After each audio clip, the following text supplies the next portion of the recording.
চলো আজ তোমাদেরকে একটা গল্প বলি। মায়ের শেষ চিঠি।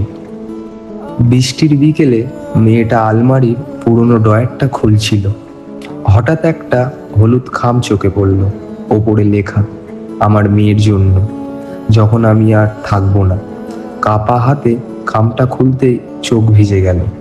চিঠিতে লেখা ছিল, মা, যদি এই চিঠিটা পড়ো তাহলে বুঝে নিও আমি আর তোমার পাশে নেই। তুমি ছোটবেলায় রাত জেগে পড়তে, আর আমি লুকিয়ে লুকিয়ে তোমার জন্য দুধ গরম করতাম।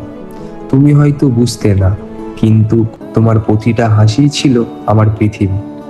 যেদিন তোমাকে বকেছি সেদিন তোমার ভালোর জন্যই বকেছি।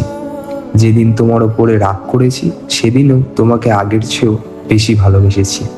একটা কথা মনে রেখো, পৃথিবীর সবাই একদিন তোমাকে ভুল বুঝতে পারে, কিন্তু তোমার মা কোনোদিনও তোমার বিরুদ্ধে ছিল না। আমি না থাকলে নিজের খেয়াল রেখো, ঠিক মতো খাবে, নিজের স্বপ্নগুলো কখনো ছেড়ে দেবে না। আর মাঝে মাঝে আকাশের দিকে তাকিয়ে হাসবে, আমি সেখান থেকেই তোমাকে দেখব। চিঠিটা শেষ হতেই মেয়েটা বুকের কাছে শক্ত করে জড়িয়ে ধরল।